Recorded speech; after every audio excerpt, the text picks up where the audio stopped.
Assalamualaikum warahmatullahi wabarakatuh. Pada siang hari ini saya akan menyampaikan tentang stroke untuk memperingati Hari Stroke Sedunia dengan tema pelajari tanda-tandanya atau gejala-gejalanya. Kalau memang ada, katakanlah itu stroke dan selamatkan secepatnya ya. Jadi waktu sangat berharga untuk terjadinya atau penyelamatan daripada stroke. Sebelumnya saya ucapkan kepada Dr. Dewi SPRM, kepada Dr. Nani SP Radiologi pada siang hari ini. Saya mulai pada hari ini akan mempelajari atau kita berbicara atau kita mendengarkan tentang stroke ya. Jadi yang terutama pada pengelolaan daripada stroke, kita mulai dengan adanya manajemen stroke namanya. Nah, ini World Stroke Day tanggal 29 Oktober yang selalu diperingati tiap tahunnya pada hari ini atau hari Sabtu tanggal 29 kita peringati adanya Hari Stroke ya. Selanjutnya, jadi ini temanya daripada stroke tahun lalu sama dengan tahun ini, masih pelajari tanda-tandanya, katakan itu stroke dan selamatkan stroke. Yuk. Nah, jadi setiap menit dapat menyelamatkan kehidupan karena penumbra atau stroke yang ada di otak itu ada yang namanya penumbra yang setengah mati setengah hidup, sehingga harus diselamatkan untuk ikut yang sehat ya. Terus, nah ini tanda-tanda daripada stroke ya, terutama yang bisa dilihat pertama adalah adanya mulut merot ya, tangan lemes dan bicara yang belo ya. Ini yang paling sering timbul atau muncul pada pasien-pasien stroke. Kalau sudah timbul itu, maka secepatnya untuk menghubungi rumah sakit ya, karena kita tidak bisa menangani di puskesmas ataupun di praktek ya. Jadi jangan dikirim ke saya, tapi kirim langsung ke rumah sakit, karena di sanalah penanganan daripada stroke lebih lengkap ya. Oke. Jadi kenapa kita harus berhati-hati dengan stroke? Kenapa kita harus memperhatikan stroke? Bahwa stroke itu semakin lama semakin bertambah ya. Kedua, bahwa kita mendapatkan usia tua atau harapan hidup orang Indonesia semakin meningkat ya, sekitar antara 72 75. Jadi kalau dulu 10 tahun yang lalu 60 tahun angkanya, sekarang sudah 72, sehingga semakin banyak orang yang berusia tua. Tentunya semakin tua semakin berisiko untuk stroke ya. Dari sini penyebab kematian tertinggi dunia tahun 2015 berdasarkan sumber WHO, stroke menempati nomor 2 setelah penyakit jantung ischemik ya. Di Indonesia stroke nomor 1 ya. Jadi 21 per 1000 pasien orang itu akan menjadi stroke. Jadi inilah yang mengapa tiap tahun dilakukan untuk supaya tahu bahwa stroke itu masih risiko kematiannya tertinggi ya. Oke, dilanjutkan. Nah, data dan fakta stroke di sini bahwa 1 dari 6 orang itu akan menjadikan orang itu pernah didiagnosa stroke atau orang itu terkena daripada stroke. Jadi kalau 1 kena stroke, ini 5 tahun yang lalu. Yang sekarang sudah 1 dari 4 orang akan kena stroke. Cuma gejala kecil maupun sampai kelumpuhan sampai meninggal, jadi resikonya tinggi ya. 12 per 1000 orang akan menjadi stroke ya. Nah, terus ketiga di Indonesia nomor 1 penyebab daripada kematian. Untuk dari JKN dihitung 1,15 triliun ya, jadi besar sekali, apalagi kalau dijadikan satu dengan stroke, dengan jantung, maka menghabiskan BPJS ya.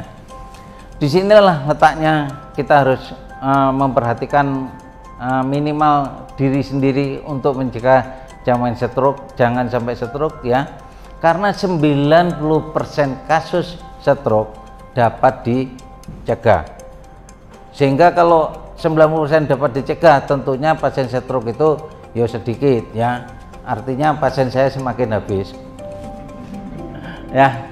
Tapi untungnya orang itu mempunyai jiwa yang dablek, hingga panggah banyak pasiennya. Bisa dilihat kalau di rumah sakit sini aja hampir tiap hari ada 2-3 tiap hari ada pasiennya ya.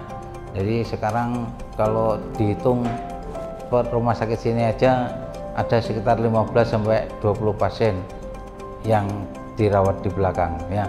Itu aja juga banyak yang menolak karena hari ini kasus-kasus orang masuk rumah sakit banyak sekali ya. Jadi kalau kita tahu bahwa 90% bisa dicegah, seharusnya yuk bisa dikurangi angka kematian atau angka kesakitan daripada stroke ya. Nah, jadi kalau ingat stroke tentunya harus ingat yang namanya stroke ya. Jadi di sini segera, T terapi, R rehabilitasi, ingat otaknya, kendalikan faktor risiko, dan E emosi ya. Ini yang terakhir ini sifat manusia ya. Maka dua emosi apa? Tidak ada istilahnya tidak ada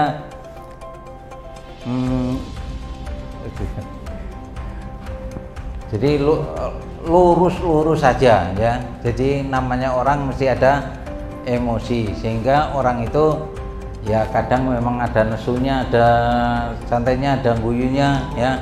Itulah yang membedakan kenapa banyak juga orang sudah stroke, sudah menjaga yang lain tapi emosinya tidak bisa menjaga ya. Jadi cegah stroke dengan perilaku yang cerdik dari bawah ya. Jadi segera terapi rehabilitasi otak, kendalikan emosi. Oke. Selanjutnya, nah, selain kenalikan tanda-tanda stroke yang di atas tadi yang sering muncul ya, Indonesia juga mempunyai tanda atau kriteria yang bisa kita ingat-ingat, yaitu segera ke rumah sakit ya. Jadi kalau senyumnya mulai tidak lurus, kalau gerak separuh badannya sudah ada yang kelemahan, ada rasa bicara yang pelo atau terganggu ya, ada kebas itu baal ya. Kalau ada rasa baal, tentunya jangan-jangan ini stroke ya. Rabun atau penglihatan yang menurun ya. Yang terakhir adalah sakit kepala ya. Ini istilahnya stroke secara umum, tidak semuanya harus ada, tapi kalau ada sebagian yang terjadi secara tiba-tiba, hati-hati kalau sudah kena stroke. Terus nah, ini yang menyebabkan pengobatan stroke itu tidak sukses ya. Jadi berdasarkan penelitian pada tahun 2000, kendalanya adalah satu, transportasi ya. Karena di sini daerahnya daerah pegunungan, daerah yang kadang ada jalannya yang mulus, kadang yang tidak ya. Itu menyebabkan pengobatan stroke akan menjadi untuk menyampai ke rumah sakitnya lebih lama. Yang 56,3% tidak sadar menderita stroke ya.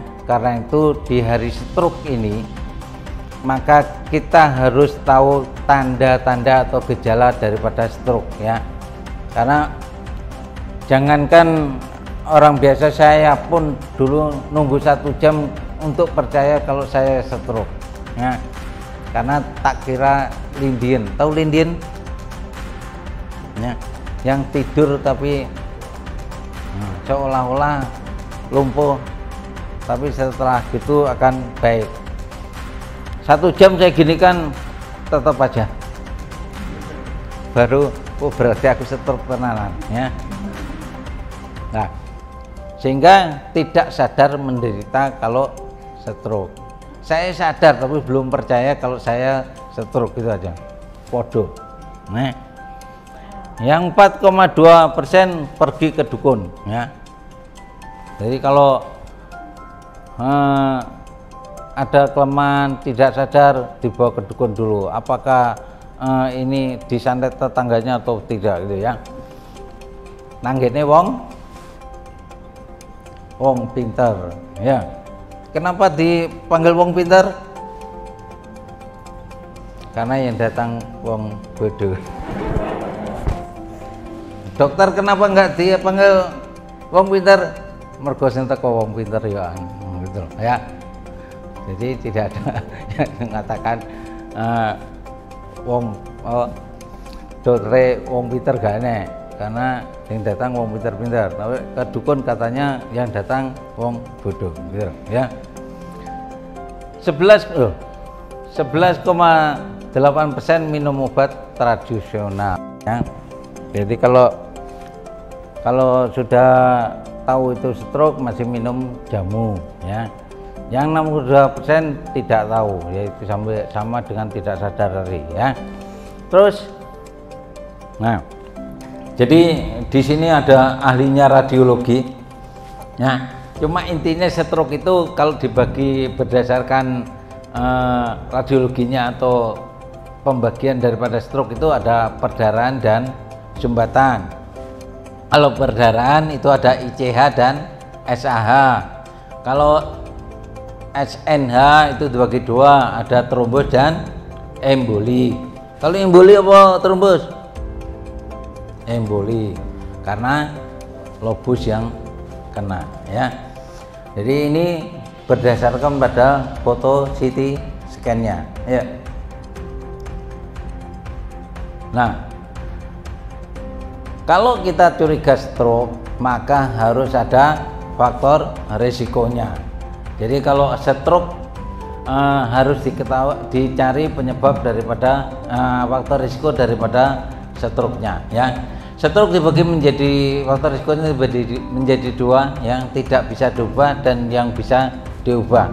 Yang bisa diubah inilah yang 90% tadi, yang bisa dikelola ya. Kalau yang tidak bisa diubah itu adalah umur, tentunya semakin tua semakin risiko untuk stroke. Jenis kelamin laki perempuan.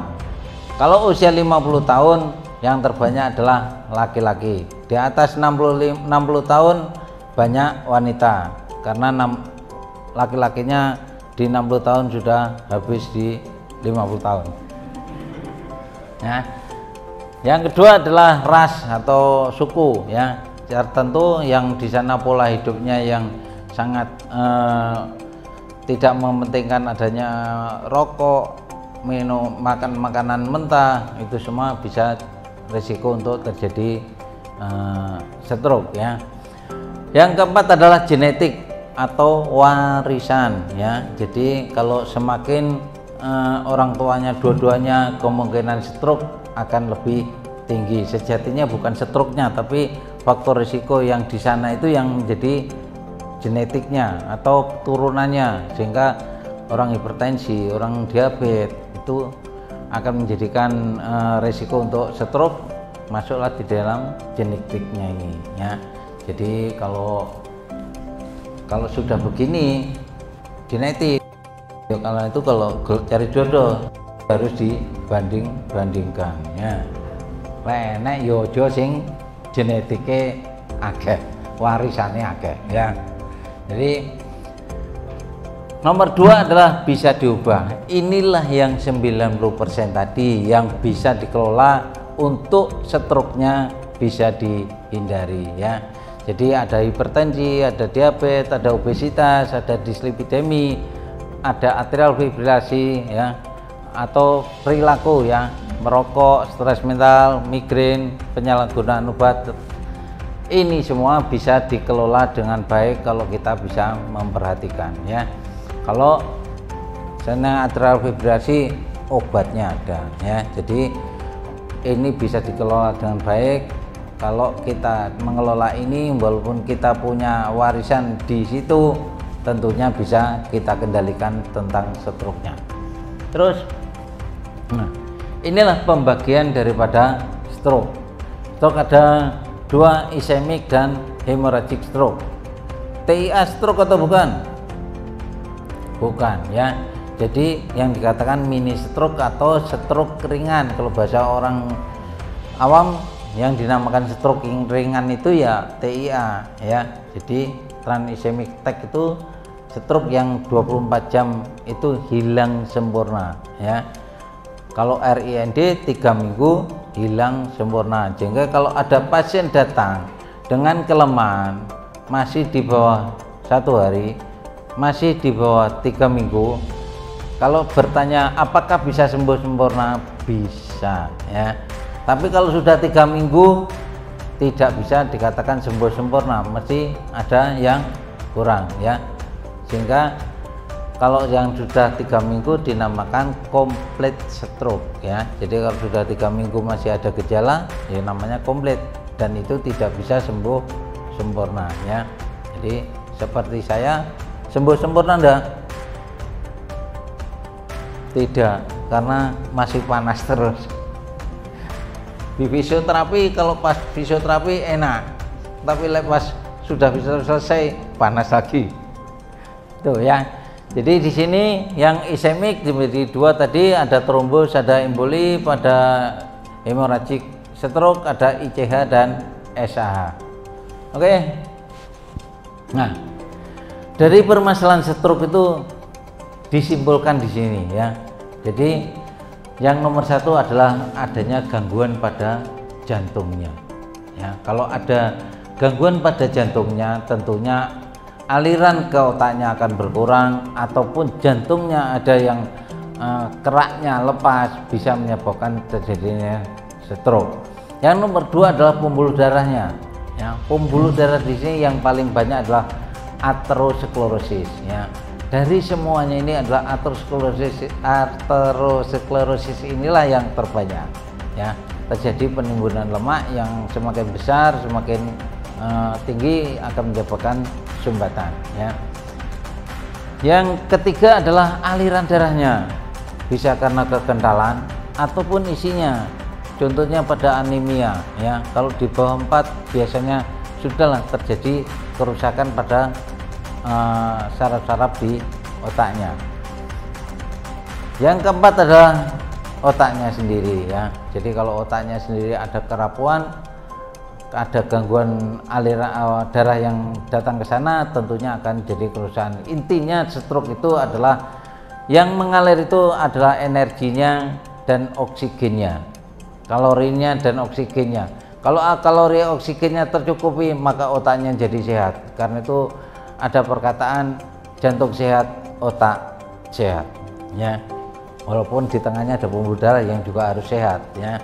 Tapi prinsip dari patofisiologi stroke itu hanya ada di sini ya. Jadi ada jantungnya, vaskulernya, komposisi darahnya, otaknya ya. Kalau di rumah maka jantungnya sebagai pompanya,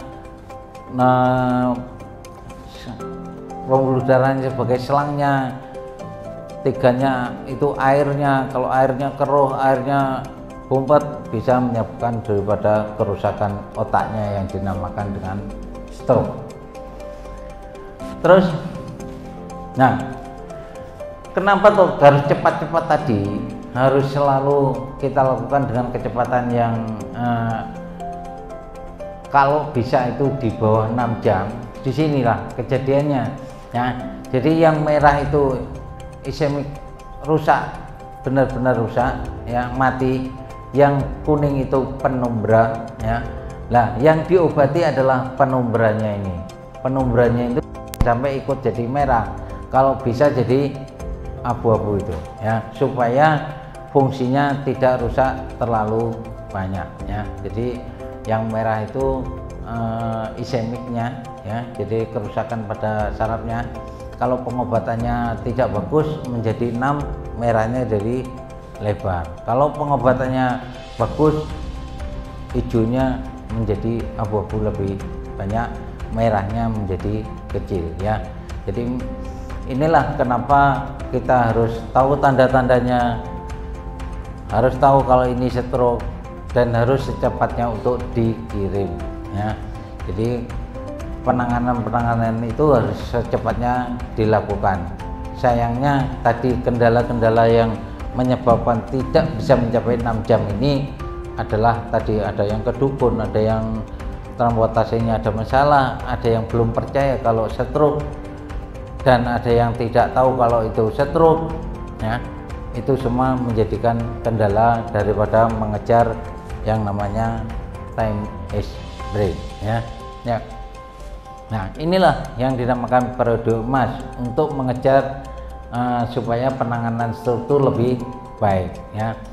Ada serangan stroke, maka pasien itu dibawa ke rumah sakit, pemeriksaan tindakan pengobatan di rumah sakit, yaitu kurang dari 2 jam penderita sudah harus ada di rumah sakit, maksimal 2,5 jam. 4,5 jam ini adalah pemeriksaan semuanya sudah selesai, bisa dilakukan pemberian RTPA ya. Jadi dilakukan suntikan yang untuk mengurangi gumpalan daripada darah. Oke.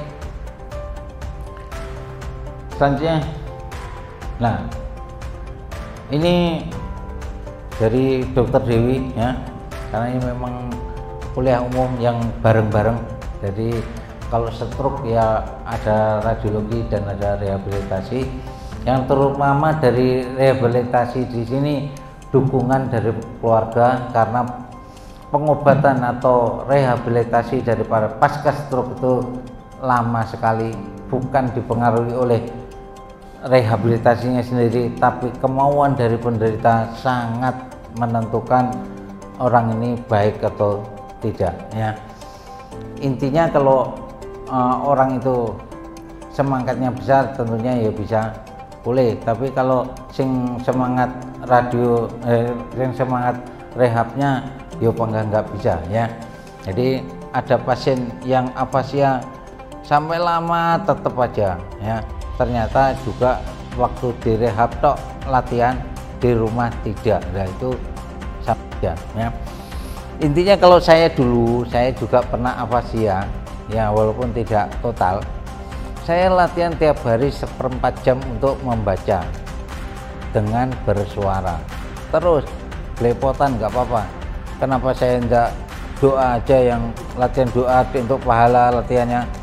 Karena kalau dengar tonggone bisa malu ya, karena ngomong aja meletot-letot. Sehingga saya belajar tentang buku anak saya yang masih SD, sehingga dikira ngajari anaknya. Saya baca bukunya anaknya main game gitu ya. Jadi orang luar lihatnya ngajari anaknya.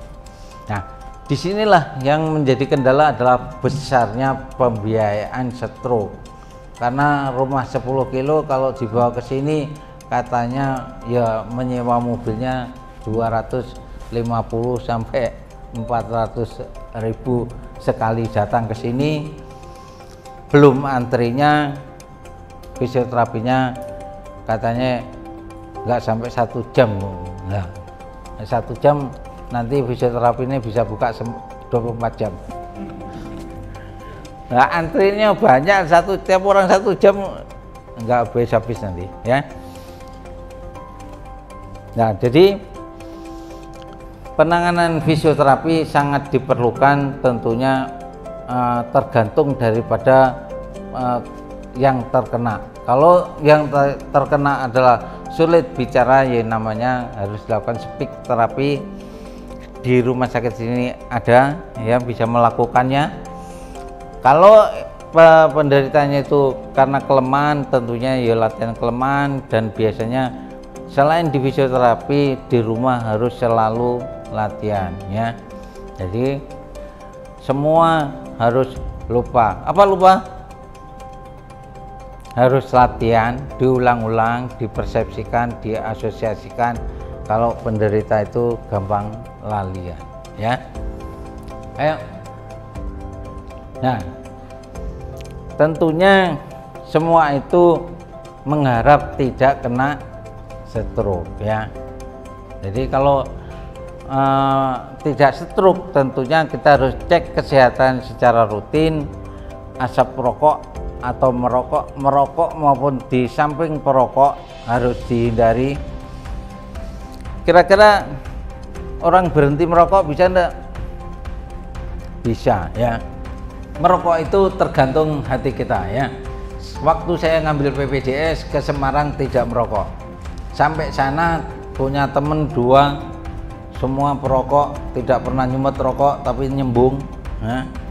Sembung terus ini. Nah, daripada saya katanya lebih berat di samping perokok daripada perokok, akhirnya ikut-ikutan merokok. Pulang-pulang 2 orang stroke, yang 1 tidak. Nah, jadi teman saya yang Bangkalan juga stroke. Nah, ketiga adalah rajin aktivitas fisik. Nah, aktivitas fisik ini kalau untuk kesehatan tentunya adalah aktivitas yang disenangi ya. Jadi intinya harus bergerak, dan bergerak yang terutama adalah yang disenangi. Senangi sepedaan, senangi jalan-jalan, senangi lari-lari, senangi sepak bola, supaya mendapatkan lebih banyak daripada yang baik. Jadi kalau yang baik itu renang, karena semua anggota gerak jalan, tapi tidak semua bisa renang ya. Nah, itulah intinya, bahwa kalau untuk kesehatan carilah apa yang disenangi ya. Seperti saya senangnya ngetril ya.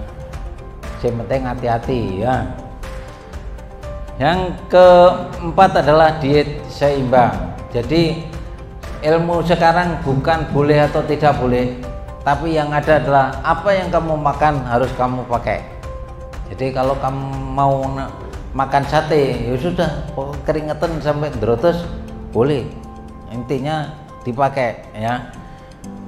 Nah, kelima adalah istirahat cukup ya. Jadi walaupun kamu sebagai mahasiswa yang banyak PR, banyak ya tetap harus ada istirahatnya ya. Jadi sing kerja pun kalau itu lembur-lembur tetap harus ada jadwal untuk istirahat ya. Yang ketiga yang susah sekali adalah mengelola stres ya. Kalau tidak stres katanya ndak hidup ya. Sopo sing gak stres? Hah? Ulangannya rumus nilai ini gak stres ya. Ya, itu intinya bahwa kita itu harus ada seneng, ada stres. Nah, itu semua adalah untuk keseimbangan daripada hidup kita ya.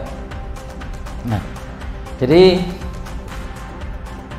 pada pasien stroke adalah yang nomor 1 adalah kalau kejadian stroke di rumah atau di mana saja, tentunya untuk ke rumah sakit adalah secepat mungkin ya. Jadi kalau ke rumah sakit secepat mungkin, ditangani di rumah sakit selesai, maka pos stroke pulangnya senyaman mungkin. Numpaknya ngono kuwi lah. Aku gak promosi, kowe ngono kuwi lah. Aku rung tahu numpak ya. Ya. Jadi setelah post stroke kamu harus melakukan tadi, tentu faktor risiko harus dijaga. Yang kedua fisioterapi, olahraga ya. Karena kalau pada orang-orang yang hemiparesia tanpa fisioterapi ada kekakuan nyeri akan tambah kekakuan, sehingga diperlukan fisioterapi yang rutin ya. Saya kira cukup sekian untuk manajemen daripada stroke secara umum.